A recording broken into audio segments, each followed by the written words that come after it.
ministre de l'Éducation nationale, Kandia Camara, vient de lancer à Boaké les consultations nationales sur l'école obligatoire. Ces consultations débutent demain lundi 8 février pour s'achever le 31 mars prochain. Comment trouver un emploi après les études? La question préoccupe des associations de jeunes, notamment la Jeune Chambre universitaire. Elle vient d'initier une formation sur l'auto-emploi pour aider les jeunes diplômés à s'insérer dans la vie socio-professionnelle. Le Conseil de sécurité de l'ONU, réuni en urgence aujourd'hui, a condamné fermement le lancement d'une fusée par la Corée du Nord dans la nuit d'hier à aujourd'hui. Pour le régime, il s'agissait d'une tentative de mise en orbite d'un satellite. Et le CHAN Rwanda 2016 s'est achevé aujourd'hui. La RD Congo a remporté la compétition en battant le Mali 3-0. Les éléphants de Côte d'Ivoire ont décroché la médaille de bronze grâce à leur succès 2-1 face à la Guinée. Bonsoir à tous. Merci de choisir le journal de RTI 1. Une délégation du groupe parlementaire allemand, Union chrétienne démocrate, vient de séjourner à Abidjan. Elle a eu une série de rencontres. Elle s'est rendue à la Commission nationale pour la réconciliation et l'indemnisation pour les victimes, ensuite au siège du PDCI et enfin, elle a échangé avec des jeunes du district d'Abidjan. Le but de toutes ces rencontres, s'imprégner du mode de fonctionnement de toutes ces structures, nous explique Adama Kamagate et Abou Sanogo. Pour sa première escale, la délégation du groupe parlementaire allemand, Union chrétienne démocrate CDU, principale force du centre droit allemand, est allée à la Commission nationale pour la réconciliation et l'indemnisation des victimes issues des crises survenues en Côte d'Ivoire, la CONARIV. Pour Andreas Lamel, député conduisant la délégation, il s'agit de s'imprégner du fonctionnement de l'institution CONARIV comme il l'avait fait il y a 4 ans pour la défunte Commission Dialogue, Vérité et Réconciliation, CDVR. C'est depuis 2012, lorsqu'il a visité déjà ici en Côte d'Ivoire, la première commission qui s'intéresse au travail de la commission.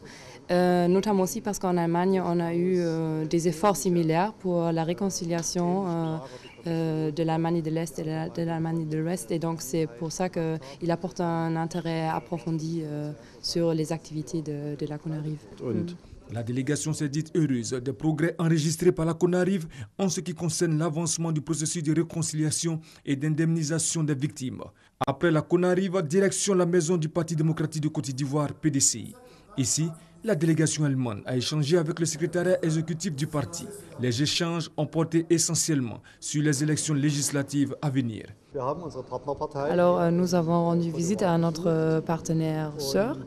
En Côte d'Ivoire, on a parlé de l'état actuel au sein du pays, aussi au sein du parti, et aussi poser des questions, lancer des discussions quant aux élections parlementaires qui s'approchent. Après Cocody, cap sur le plateau, où la délégation allemande était attendue par le Conseil des jeunes du district d'Abidjan, COJEDA, pour parler d'immigration illégale des jeunes vers l'Europe. Le député de la CDU a exhorté les jeunes à l'entrepreneuriat, à la bonne formation afin de favoriser les investissements, des vecteurs qui, selon lui, peuvent freiner l'exode des jeunes vers l'Europe. Après Abidjan, la délégation du groupe parlementaire allemand, Union chrétienne démocrate, CDU, grande majorité au Parlement allemand avec l'Union chrétienne sociale, va s'envoler pour Niamey au Niger. Comment trouver un emploi après les études? La question préoccupe des associations de jeunes, notamment la Jeune Chambre universitaire. Elle vient d'initier une formation sur l'auto-emploi pour aider les jeunes diplômés à s'insérer dans la vie socio-professionnelle. Quels sont les secrets pour créer sa propre entreprise et devenir un grand entrepreneur? Élément de réponse avec Justine Seydike. Ils sont nombreux, ces jeunes bardés de diplômes qui ont du mal à se trouver un emploi décent après leur sortie d'université. Le taux de chômage des titulaires du DSS est de 23,9% et celui des titulaires du master de 42%, selon une étude de l'AGEP, Agence d'études et de promotion de l'emploi, effectuée en 2012. Les causes de ce chômage souvent évoquées, l'inadéquation formation-emploi et les règlements du marché du travail. L'alternative pour sortir de ce gouffre, c'est non seulement la formation universitaire, mais ce sont aussi les compléments de formation que la plupart des étudiants acquièrent sans trop de contraintes dans des associations telles que la Jeune Chambre internationale Côte d'Ivoire. Cette organisation est une école de formation au leadership qui forme des dirigeants par des techniques, par la prise de responsabilité, avoir le sens de l'entrepreneuriat. Grâce à la Jeune Chambre, je sais aujourd'hui quand je dois aller à un entretien d'embauche, comment me comporter. Parce que nous avons suivi la formation avec d'autres étudiants qui sont à la recherche de l'emploi. Et je crois qu'avec ces formations-là, on peut dire à un étudiant comment il doit procéder pour entreprendre.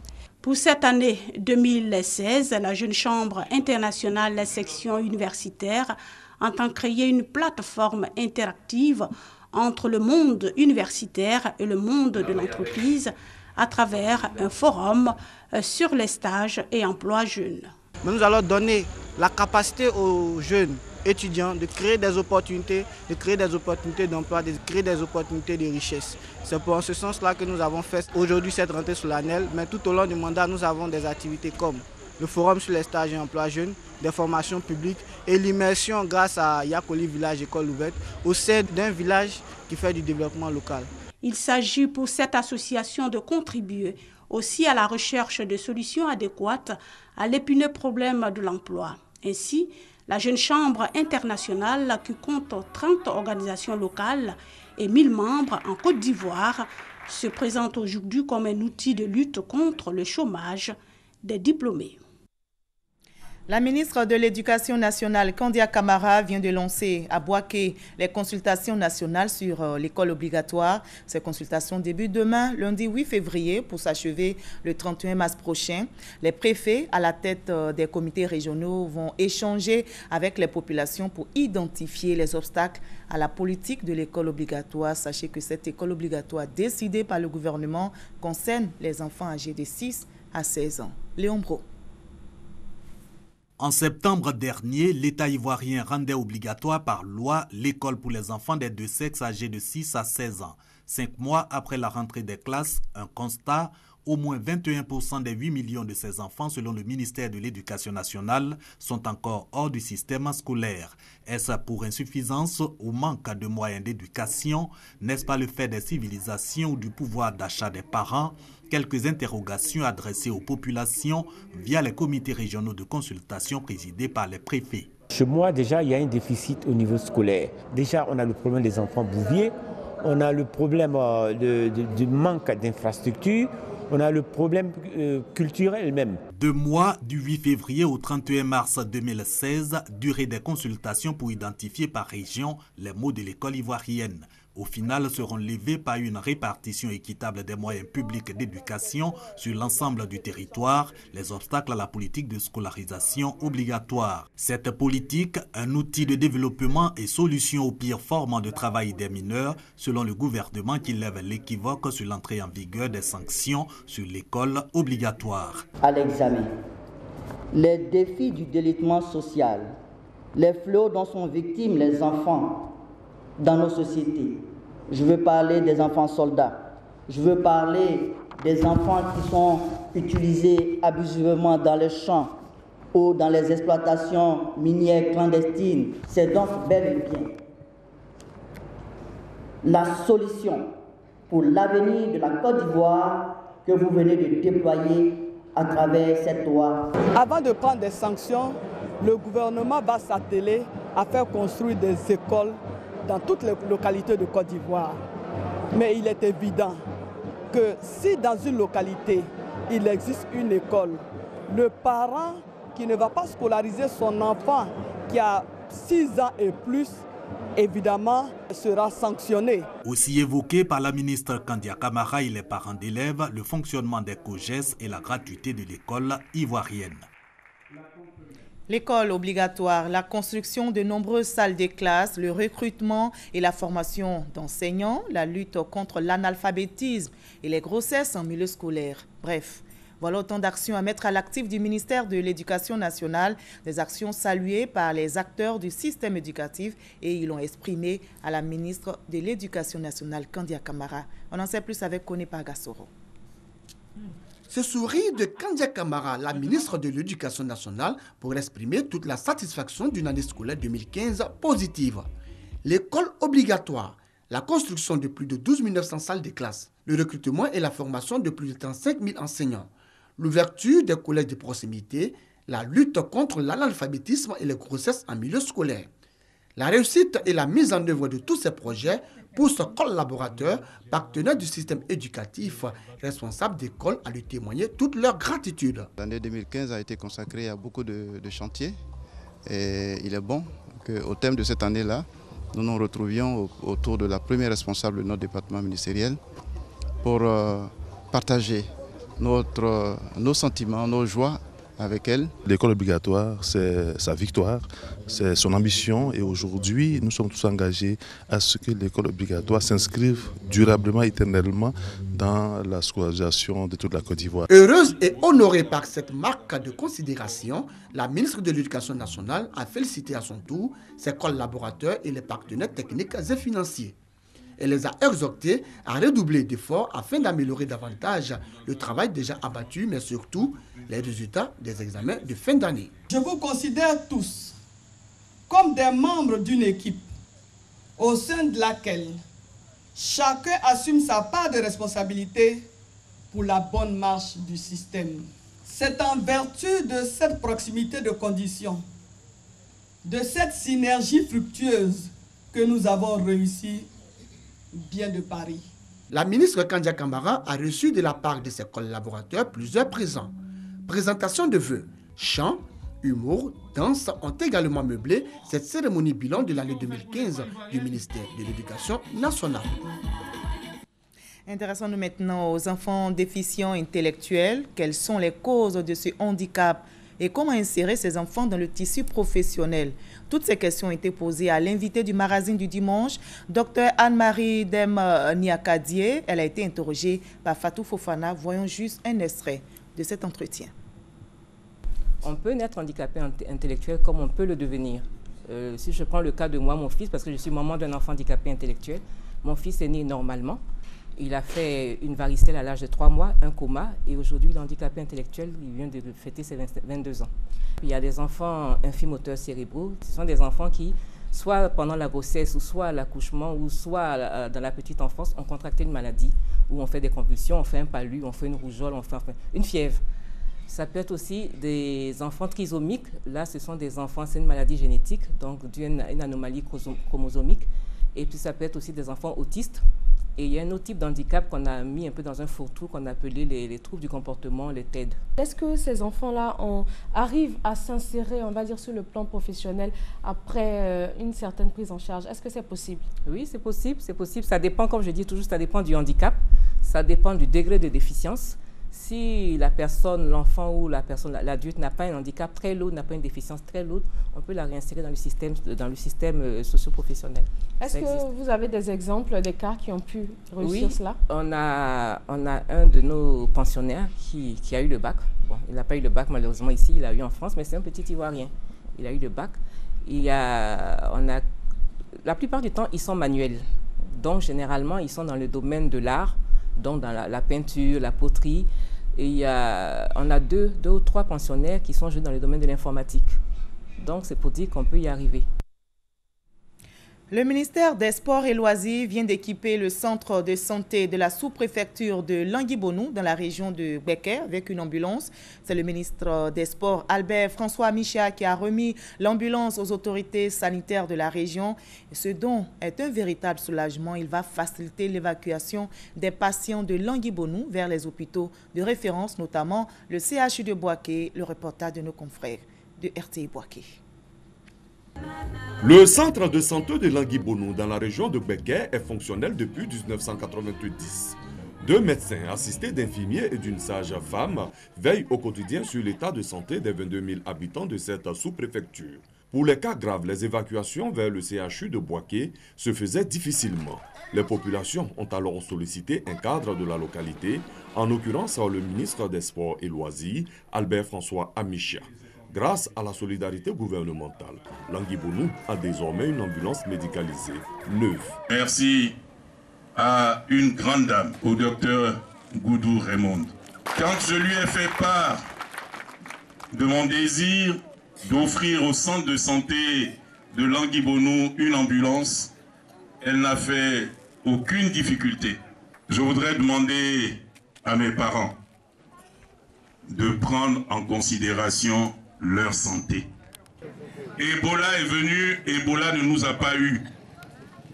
Mais Ebola n'est pas encore fini. Donc le PMA, laissez ça de côté.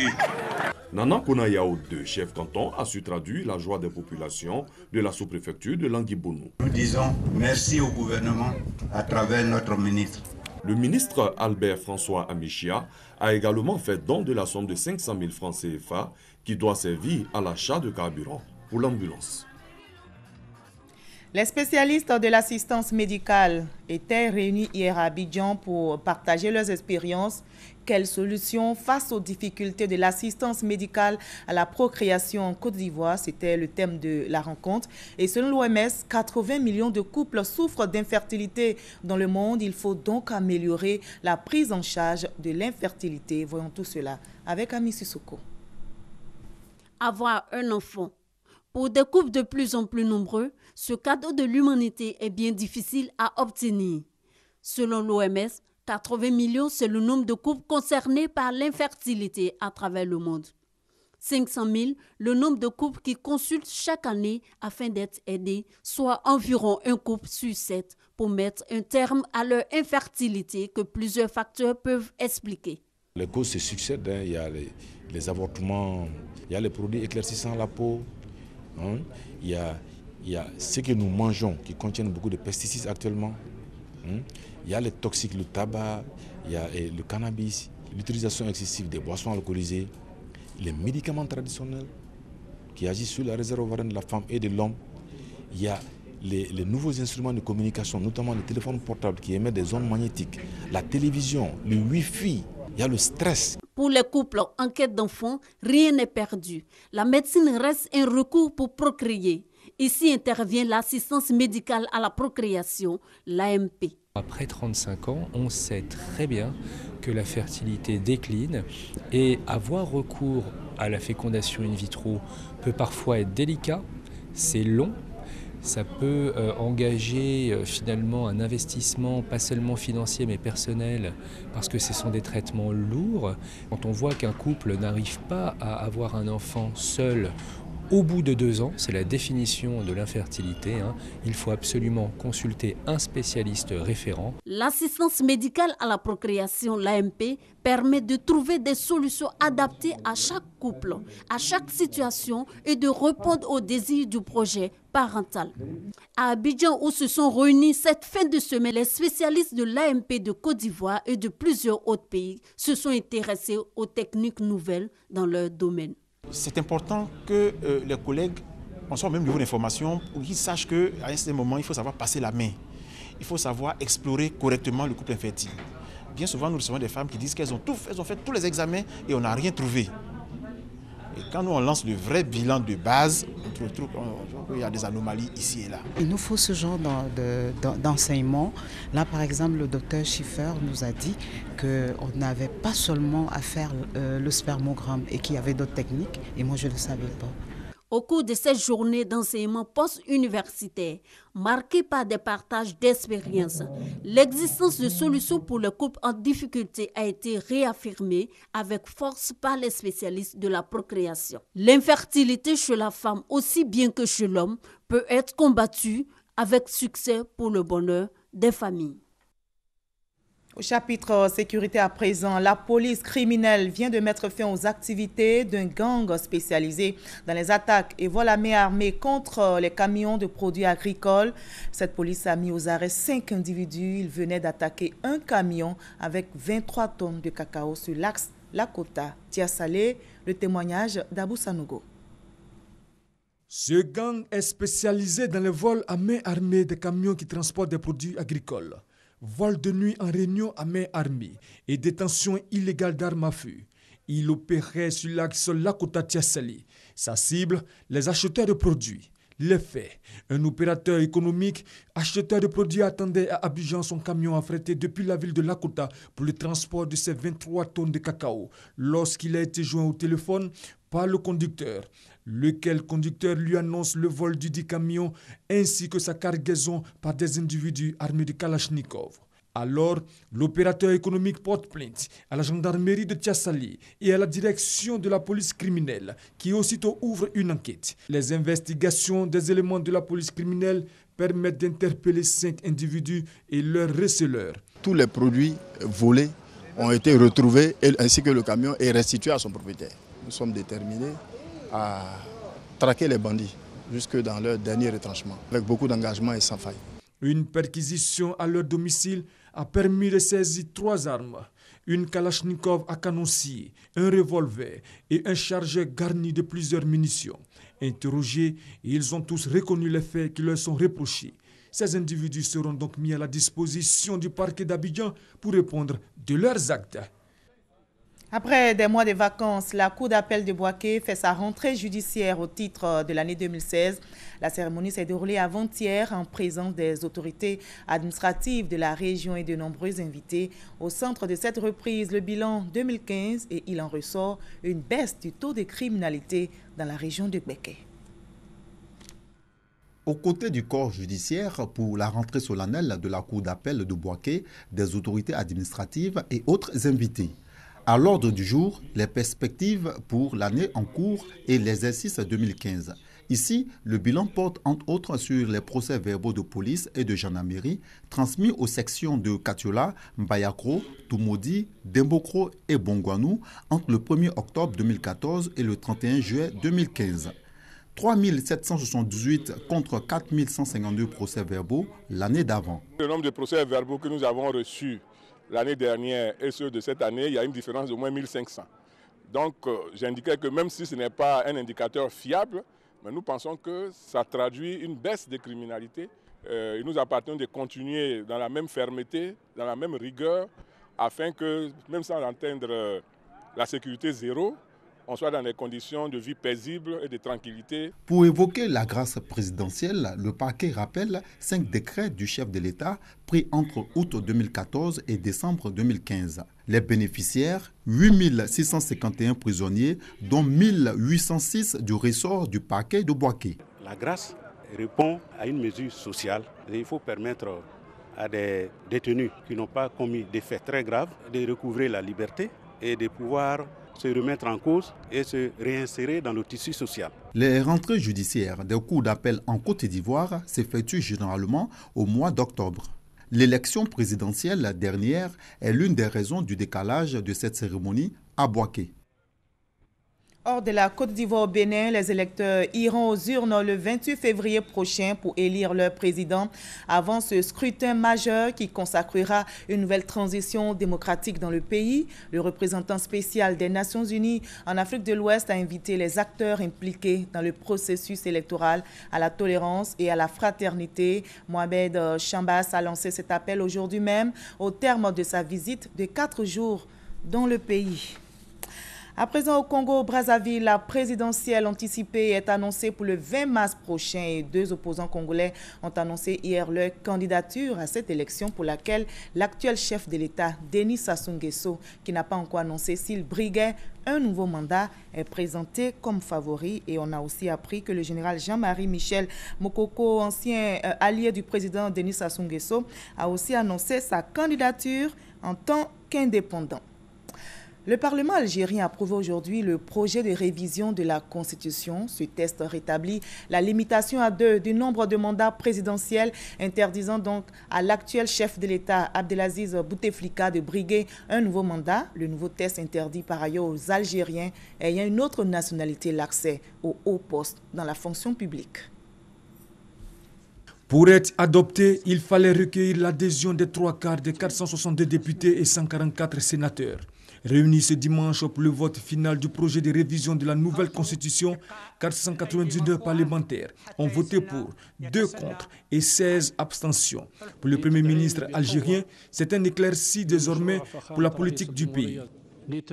La décision du président Abdelaziz Bouteflika pour réviser la Constitution est un moment historique dans l'écoute de la voix du peuple. Cette adoption consacre ainsi l'alternance démocratique et constitue un rempart contre les aléas des changements politiques. Adopter cette nouvelle constitution algérienne qui était prévue il y a 2 ans prévoit notamment à terme la fin de la présidence d'Abdelaziz Bouteflika. Il prévoit également le rétablissement de la limitation à 2 du nombre de mandats présidentiels. Élu pour la première fois en 1999, Bouteflika avait supprimé lui-même la limitation à 2 du nombre de mandats présidentiels. La nouvelle loi fondamentale ainsi adoptée interdit par ailleurs aux Algériens ayant une autre nationalité l'accès aux hauts postes dans la fonction publique, une mesure qui suscite la colère dans la communauté franco-algérienne. Adama Kamagate et Abou Sanogo ont réalisé cet élément pour vous. À Taïwan, le bilan s'est alourdi au lendemain du séisme de magnitude 6,4 qui a frappé le sud de l'île. On déplore au moins 18 morts, dont des enfants. Une centaine de personnes sont toujours ensevelies sous les décombres des immeubles effondrés. Les secours sont à pied d'œuvre donc, qui sont engagés dans une course contre la montre pour retrouver ces personnes coincées sous les décombres. Haïti a trouvé une solution pour sortir de la crise politique, une crise qui secoue le pays depuis octobre 2015. Le chef de l'État haïtien Michel Martelly, dont le mandat s'achevait hier, et les représentants du Parlement ont signé un accord prévoyant l'installation d'un gouvernement de transition. Haïti a trouvé une solution à la crise que le pays traverse depuis octobre 2015. Un accord politique a été signé quelques heures avant la fin du mandat du président Michel Martelly. Un document de 4 pages signale l'élection par le Parlement du président provisoire avec un mandat d'une durée maximale de 120 jours. L'accord politique signé entre le pouvoir exécutif et le législatif indique la tenue du second tour de la présidentielle le 24 avril et le nouveau président serait installé le 14 mai prochain. Si le pays évite avec cet accord un vide du pouvoir, il doit pour autant faire face à un défi majeur, celui de trouver des moyens pour organiser les scrutins à venir alors que les précédents ont déjà coûté 100 millions de dollars, environ 59 milliards de francs CFA. Et le Conseil de sécurité de l'ONU, qui vient de se réunir en urgence, a condamné fermement le lancement d'une fusée par la Corée du Nord dans la nuit d'hier à aujourd'hui. Et pour le régime, il s'agissait d'une tentative de mise en orbite d'un satellite. Mais les pays voisins soupçonnent un essai de technologie balistique déguisée et les réactions sont sévères. De nouvelles sanctions seront infligées au régime nord-coréen. On retrouve Abou Sanogo. Cette fumée épaisse qui transperce le ciel est un tir de fusée de longue portée lancé par la Corée du Nord dans la nuit de samedi à dimanche depuis une base de lancement de missiles dans le nord-ouest du pays selon le ministère sud-coréen de la Défense. Si pour la Corée du Nord, le pays ne fait qu'exercer son droit légitime à une utilisation qu'il qualifie de pacifique, ce test de missiles balistiques ordonné par l'homme fort de Pyongyang est perçu comme une provocation par le voisin japonais. Nous ne pouvons en aucun cas tolérer le lancement d'un missile par la Corée du Nord, alors que nous n'avons cessé de l'appeler à la retenue. Ce lancement, au même titre que le récent nucléaire, est une violation et une provocation pour la sécurité de notre pays. Le Japon n'est pas le seul pays à condamner ce tir qui viole plusieurs résolutions des Nations Unies. Parmi les vagues de condamnation, les États-Unis et leurs alliés. Ils y voient à travers cet acte de la Corée du Nord une couverture pour son programme de développement de missiles balistiques intercontinentaux. Le grand partenaire commercial de la Corée du Nord, la Chine, quant à elle, a regretté le geste nord-coréen. Pékin résiste aux pressions des États-Unis, qui sont à la pointe des efforts diplomatiques pour alourdir les sanctions de la Corée du Nord. C'est dans ce contexte que le Conseil de sécurité de l'ONU va se réunir en urgence à New York ce dimanche pour déterminer d'éventuelles sanctions à l'encontre du régime nord-coréen pour son entêtement nucléaire. En sport, le CHAN Rwanda 2016 s'est achevé aujourd'hui. La RD Congo a remporté la compétition. Elle a battu le Mali 3-0 et les éléphants de Côte d'Ivoire ont décroché la médaille de bronze grâce à leur succès 2-1 face à la Guinée en Yamoussoukro.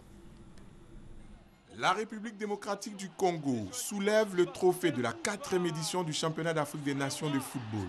En finale, la RDC a littéralement dominé le Mali sur le score de 3-0. Meshak Elia qui signe un doublé et Bolingui qui inscrit le 3e but sont les bourreaux des Maliens.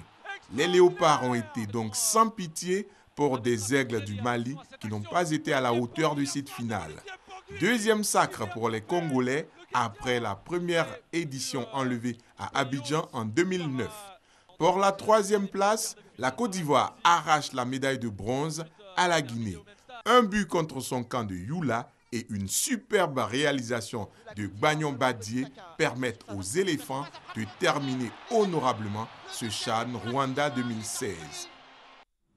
Et nous sommes dimanche aujourd'hui. N'oubliez pas votre rendez-vous dimanche de foot. Ce sera tout à l'heure à partir de 22h sur RTI1. Mais nous sommes maintenant du place avec Cathy Touré qui va nous livrer maintenant le menu de DDF de ce soir. Bonsoir Cathy Touré. Bonsoir Marie-Laure. Alors quel est le menu de DDF aujourd'hui? Alors, comme vous l'avez déjà entamé, nous allons parler évidemment de ce trophée acquis par la RDC. Nous parlerons également de la 3e place de la Côte d'Ivoire. Et bien sûr, nous irons à l'extérieur pour avoir des nouvelles de nos pros, comme chaque dimanche.